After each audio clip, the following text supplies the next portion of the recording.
Hey everybody. Greetings. Hello. Kapla.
Hey, Paul, can you hear me?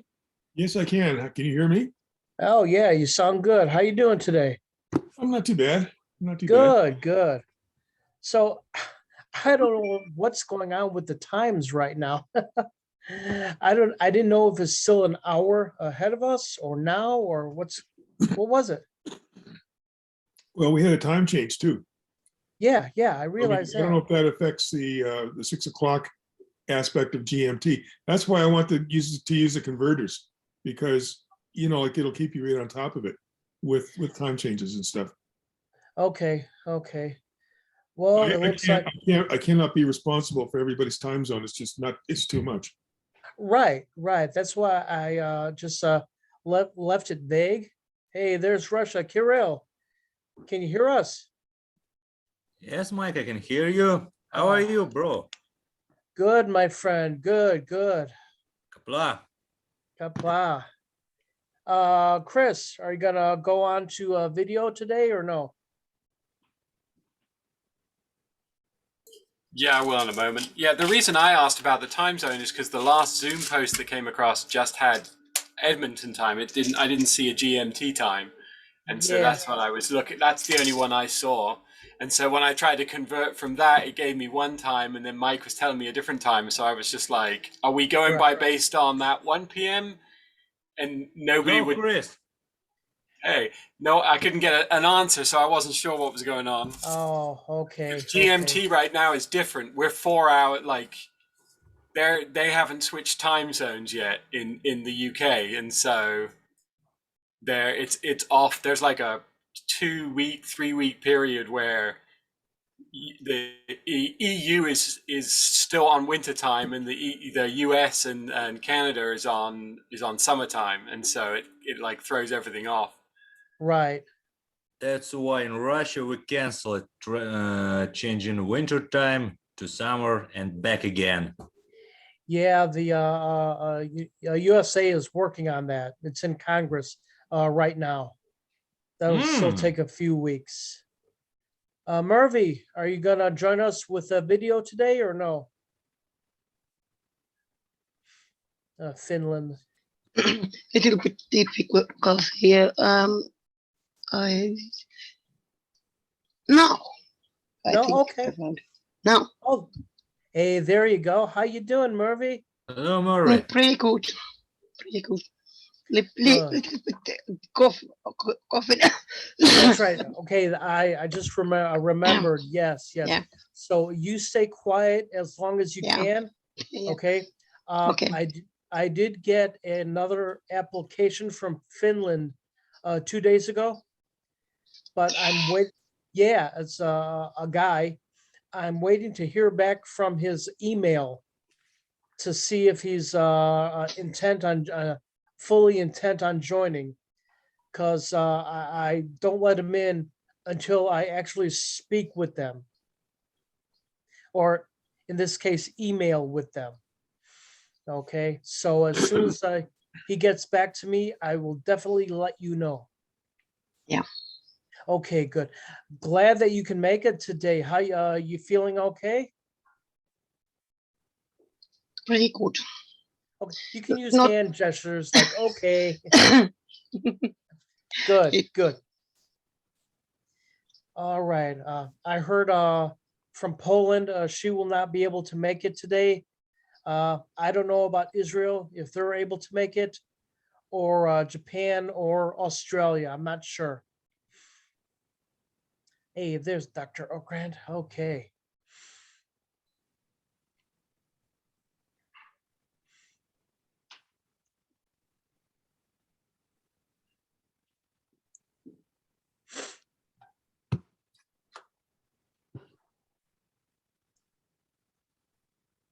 I sent Mark an email letting him know that we started the meeting. I just hope he gets it.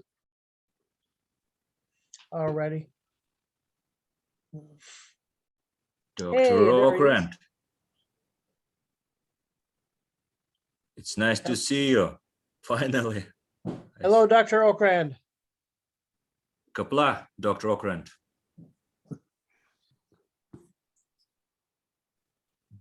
Can you hear us, Dr. Okrand?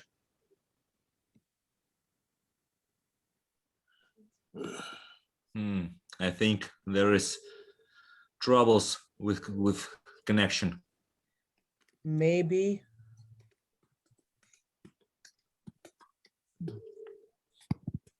There. Or maybe this is, oh, Dr. Oh, there we Okrand. go. Hello, Dr. Okrand. Kapla. I'm Mark. Okay, Mark. Welcome to our group, sir. How are you today? I'm good. I'm good. I'm sorry. I guess I'm on. I don't know. Couldn't figure out the time at all with the time zone. But anyway, We were just talking about that, sir. Yes. Well, sir, as you see here, we have a Paul Carrio in Canada. I'm Mike McVeigh in Chicago. Kirill, he is in Russia.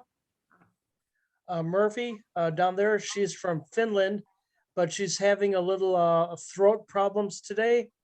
And of course, you know, Chris there, Kirk from KLI. you actually do this instead of me. He knows everything. So. And on behalf of the Klingon Assault Group Global Fleet, welcome here and thank you so much for your time, sir. Oh, this has been great. This will be good. Yeah. Okay. Okay, I would like to, housekeeping. Check your status bars on the bottom. You may be able to record this on your own machines. If not, I'm already recording it. And we should have about 40 minutes before Zoom tells us to go. Okay, Mark, it looks like we're going to have somebody from Sweden joining us in a few seconds. There he is. Great. Frederick, check your audio and say hello. See if we can hear you. Yeah, it just Zoom shows us the wrong device, but I should be on the correct one now. Okay, Frederick, good to see you today. How you doing? But I can't hear you. Hello. Sound check 1, 2, 3. Sound check 1, 2, 3. You can hear me? Yes. Yes. And Yes, I can that's hear you. weird. I can hear you now at least. So Okay, Frederick, Paul said check your status bar. And if you want you to try to see so you can record it yourself. So there's a backup. So we don't have to rely on a group recording. Okay. well, I don't have permission to record it. Okay, I assigned permissions when I set this up, but obviously that didn't work. In any event, I am recording it and it will be available for the website. I also don't have permissions for recording. Okay. When I initially set it up, I did set that everybody could record it, but I guess it didn't take. There's just a little button you press, you know, can anybody record it? Yes. Okay. I thought I had done it. Oh, well. Well, host, Yeah. well, only host can give permission for recording. Unfortunately, Yeah. that's Zoom. I just clicked on it and a box came up, said, please ask the host to give you permission to record. How do I do that? Same for me. Okay.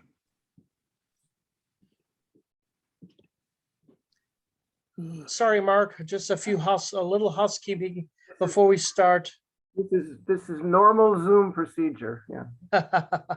Alrighty. No, Yeah, I have nothing here that I can, I have nothing here that, to share the Yeah. permission with. I think you have to go to the chat list, and then you may be able to click on the little more button that appears when you put your mouse over somebody, and then allocate extra permissions and stuff that way. okay. Okay, Mark, why don't you take it off while I play with this? Oh, okay. Good. Yeah. Well, let me talk a teeny bit. Let this be mostly, I think, questions from you, so that this can go whichever direction you want it to go in. But just to sort of set things up a little bit. Well, I guess you know who I am. Otherwise, you wouldn't be here. But let me give a little bit of background anyway. I got involved with Star Trek.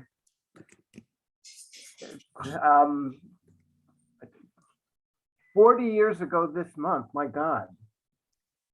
Yeah, it was March of 1982 is when I got into this, and it was not Klingon, it was Vulcan.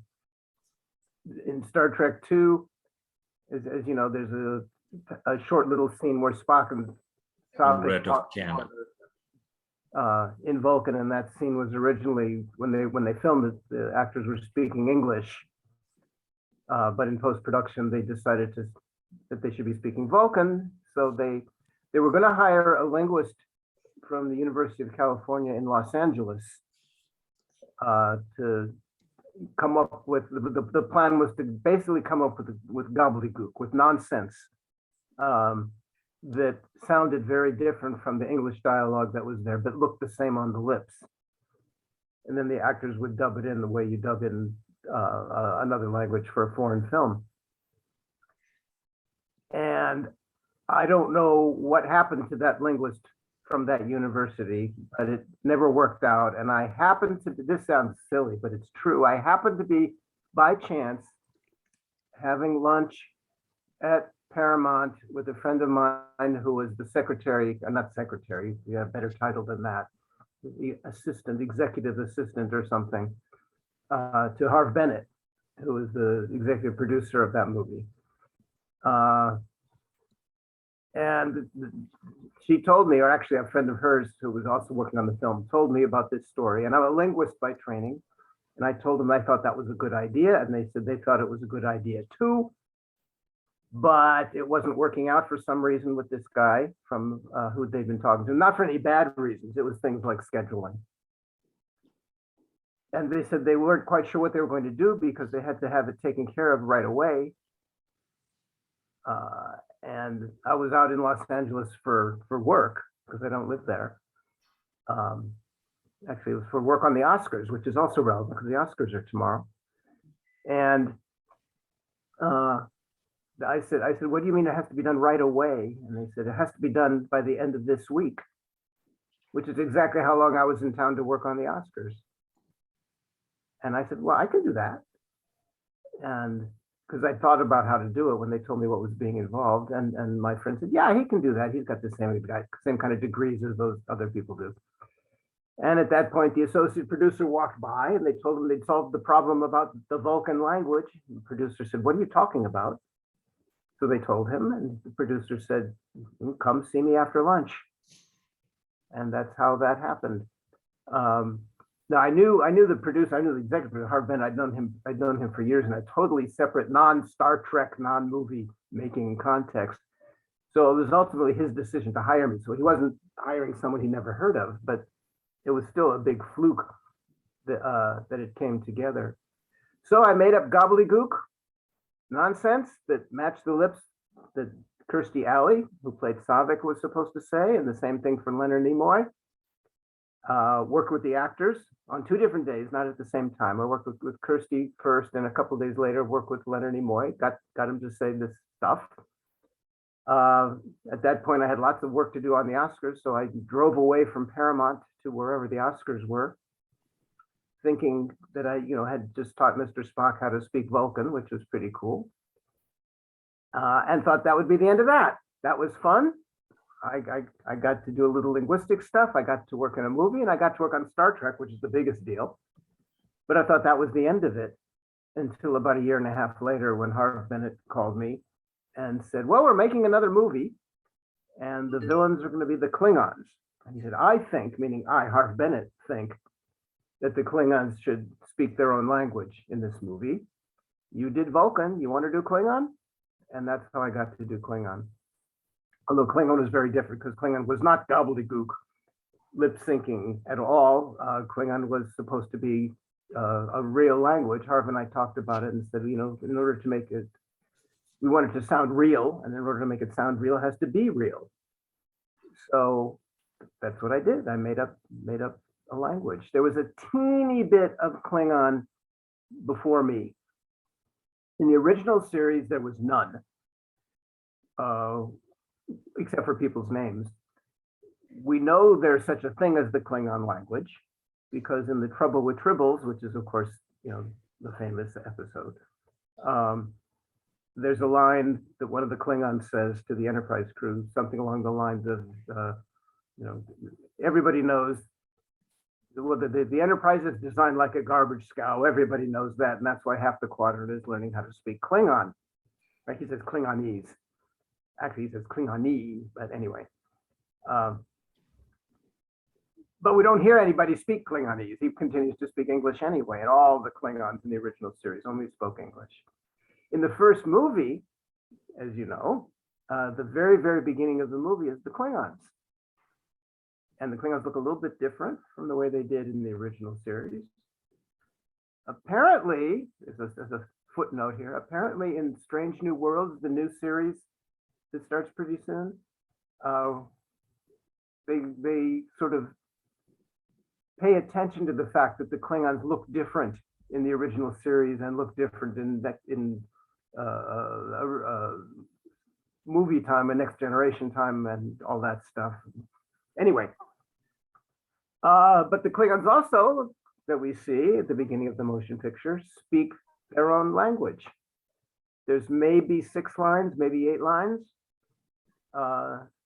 spoken by the lead Klingon guy, the captain of the, I assume, the main ship of the 3, played by Mark Leonard, who mostly played Spock's father, but also played a Romulan, so he kind of did everything. Those lines were made up by sort of 2.5 people.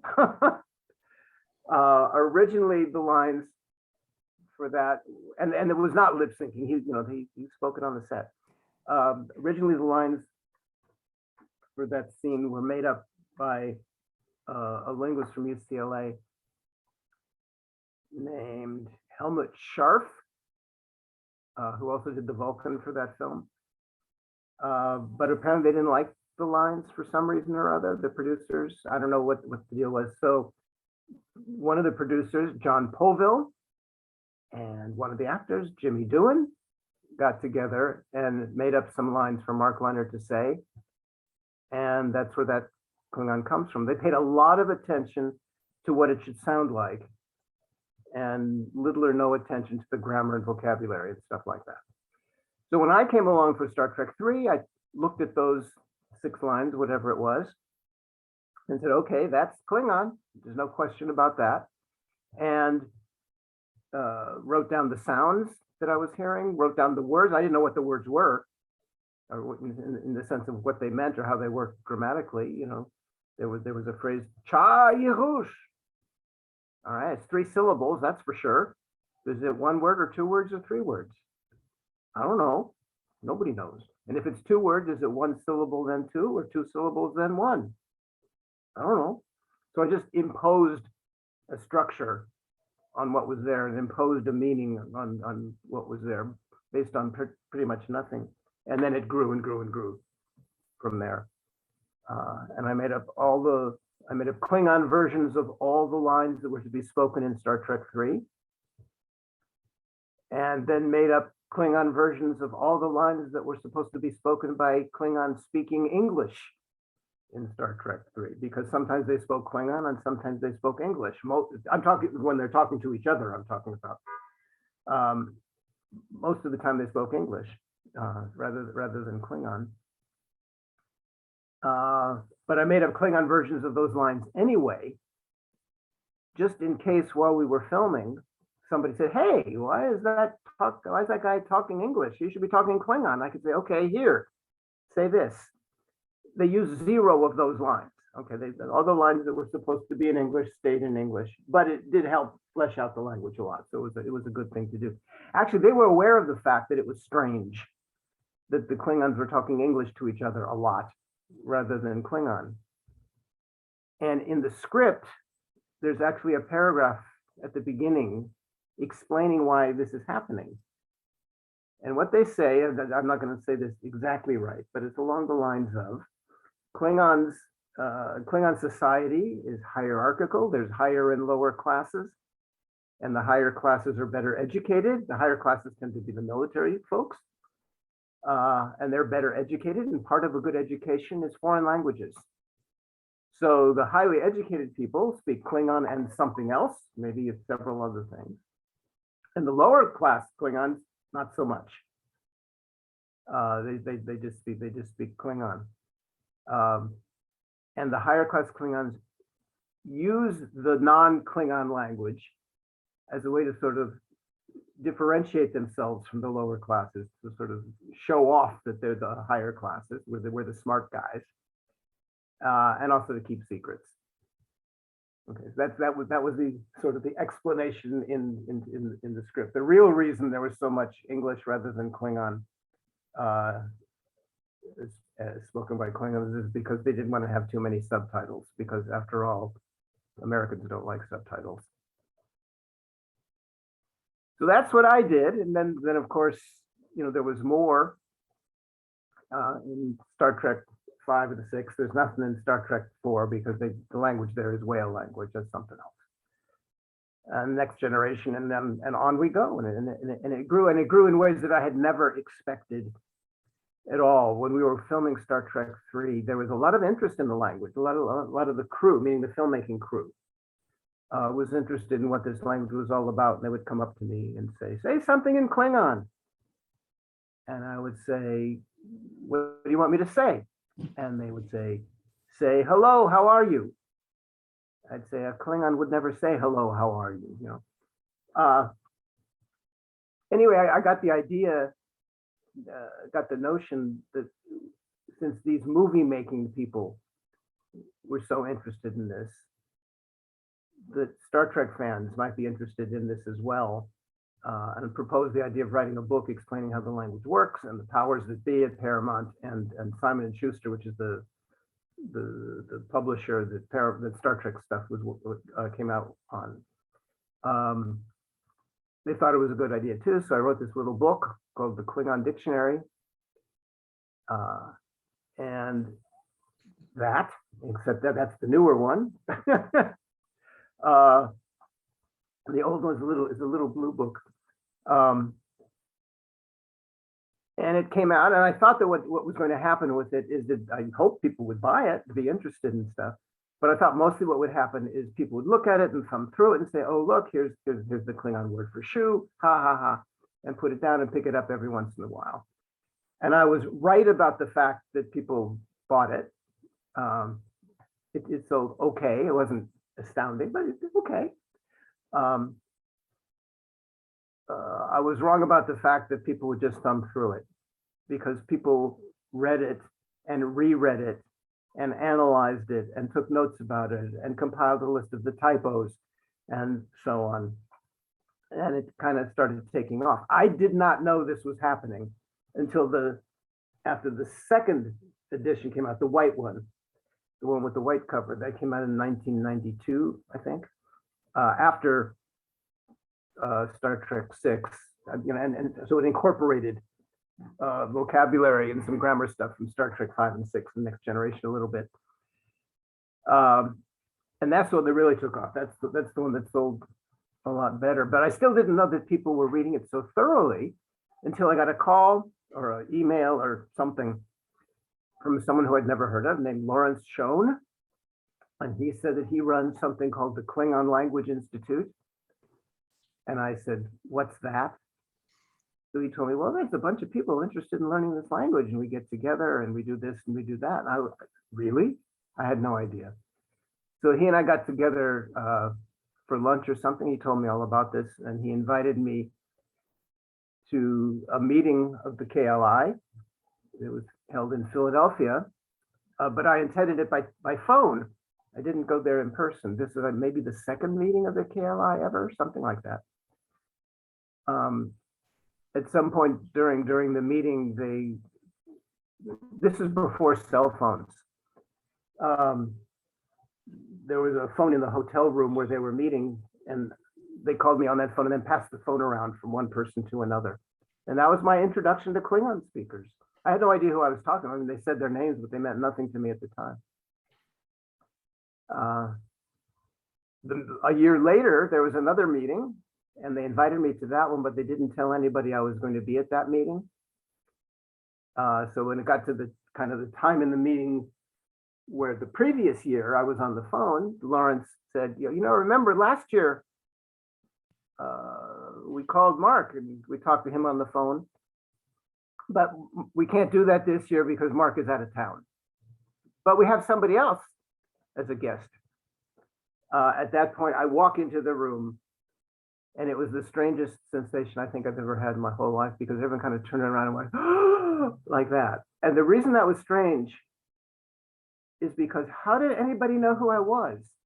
This is before my picture was on the internet. My picture's not in the book. I wasn't on TV, but everyone knew who I was. It was really weird. And to this day, I don't know how people knew who this strange person walking into the room was. But anyway, so that's it. That's that in terms of background. Does anyone have any questions? I mean, I can go on and on and on, but I'd rather, answer the questions that you guys have. Mark, how many other languages do you speak? 0 that I'll fess up to. I studied other languages. As a linguist, one doesn't necessarily speak a lot of languages. There's a lot of linguists who do. And the languages I spent I studied, in high school and stuff, studied Spanish and other things. In college, I studied Chinese, and at one time was pretty good in it, not anymore. And some other things, because of my day job. Making up Klingon is not a full-time job. It's becoming one. But when I was doing it, it certainly wasn't. So my day job was closed captioning, which is subtitles on TV for deaf people, not translation. And when I was doing that, I got very involved in the deaf community and learned American Sign Language.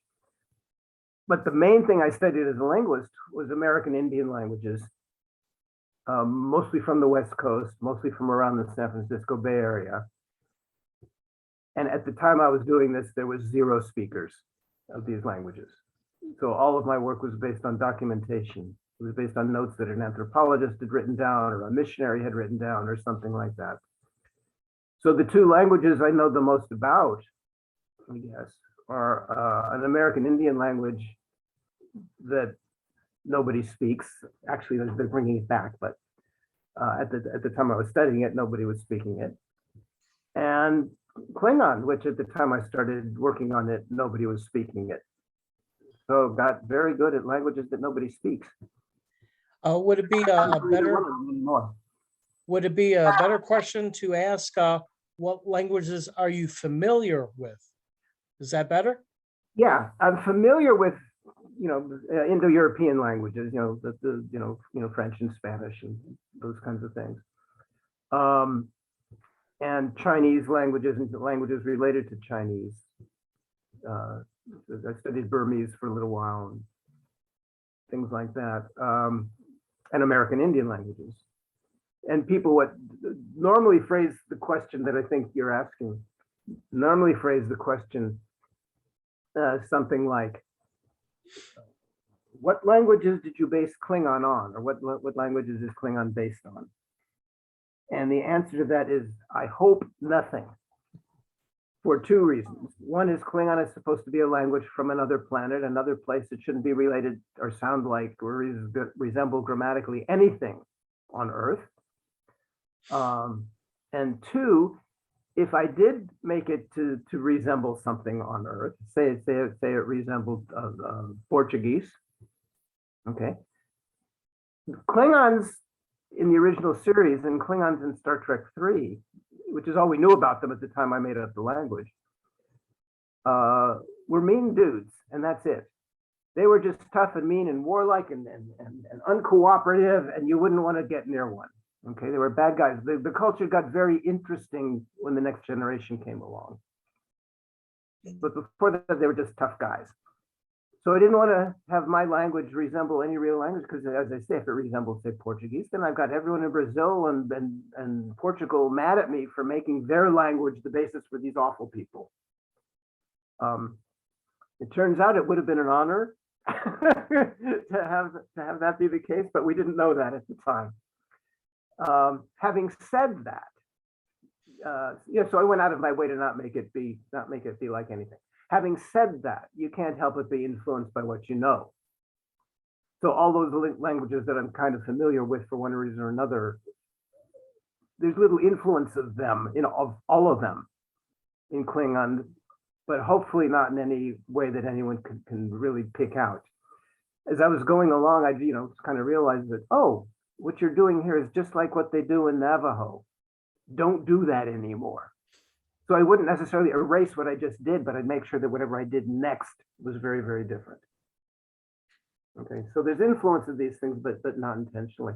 Somebody did a study shortly after the dictionary came out, comparing Klingon to the American Indian language that I did my doctoral work on, and determined that no, they are two different languages. Klingon is not based on that, except in the most general kinds of ways. I was very relieved to read that because that was the goal. But whoever wrote it was a Dutch person. It was done at a university in the Netherlands. There is one suffix in Klingon that does come from that American Indian language directly and means the same thing. And I did that on purpose as kind of an in-joke for myself. This Dutch person didn't catch that. That was the one resemblance that was really there. They didn't catch that. Yeah, because the biggest misconception that I've seen in different Star Trek Facebook groups, that whenever Klingon is interpreted by English speakers or any known language speaker, they always try to compare it to something Germanic, something Yiddish, or something Hebrew. And I even have friends in Israel that are convinced 100% that your language, the language that we're talking about today, is based on sounds heard in Hebrew. Yeah, and the reason for that is the and that, right? Right. Now, I don't speak Hebrew, So I'm trying to learn from my Israeli friends, but it's hit and miss whenever I get a hold of them. But it just, and Alan Anderson here in the Midwest, he's confirmed what you have just said. No, it's not Germanic. It's not Yiddish. It's not Hebrew. None of that. It's just something similar to sounds that we already know. And the reason those sounds are there is two reasons. One is in the original movie, in the motion picture, they're there. And second, in the script for Star Trek 3, it says, at certain points, Krug says in his guttural Klingon. So I read that in the script and said, well, I don't know what guttural means. It's not a technical term in linguistics, but it probably means. So if Krug says in his guttural Klingon something or other, then he better make it guttural, better fill it with. Yeah, so it was there from the get-go. I found Right. that people always seem to find bits of their own language in Klingon, just because it uses. There's aspects of every language in every language kind of thing, and that's what people don't realize because they really haven't studied languages. So they come across Klingon, they go, "Oh, here's a little tiny bit of it that's similar to my language, therefore it must be based on my language." Yeah, there's nothing in Klingon that can't be found in some human language or other. But the collection is unique. Those things should not be in the same language, the way human languages work, both in terms of the grammar and in terms of the sounds. So there's no sound in Klingon that you can't find in a human language. And that was because, here's a secret. All of the speakers of Klingon in the movies are humans. Did you know that? So they had to be able to say these sounds, right? But the sounds, there's no human language where that should have that particular collection of sounds. They don't go together, which is exactly what I intended, because Klingon is not a human language. So it shouldn't follow the human language rules, but it has to follow certain things so that humans can pronounce it. In fact, because of that, Klingon, if you pronounce it correctly, is difficult to pronounce because sounds next to each other just are uncomfortable. That's from a human language point of view. And I knew that going into it, but I figured that's okay because in the movies, we only had to get the actors to say it correctly once. And then they don't have to say it again for the rest of their lives, right? It's a movie. Had I known that people were going to really speak it, you know, people on Earth were going to pick up this book and say, "Hey, I'm going to do this," I might have done it a little differently. I'm glad I didn't, because it makes it a much more interesting language. But it's one of the reasons it's hard to pronounce is because it doesn't follow human language rules. Now, have you worked with any of the actors from Discovery that play the Klingons? Because I know your protege, Robin Stewart, has been doing a beautiful job, and even the actress Mary Chieffo, said that she had to go to a second Klingon dictionary because she wore out the first one that she had. Good. And I was just, I was just curious if you had the pleasure of working with them and how much easier it was for them to learn the language than it was previous actors to have learned their lines in Klingon. I have not worked with them. As you know, Robin and Alan Anderson are the ones who did all the Klingon work for Discovery. I didn't have anything to do with it except in little sneaky ways when they needed a new word. But there's hardly any of those. So they did all this stuff. I have worked with Discovery on languages other than Klingon, but not on Klingon. But your question about whether it was easier to learn and stuff is a really good one, because when I was working with the actors for Star Trek 3, which is the original stuff, I would say this, you know, and we'd practice and practice and practice.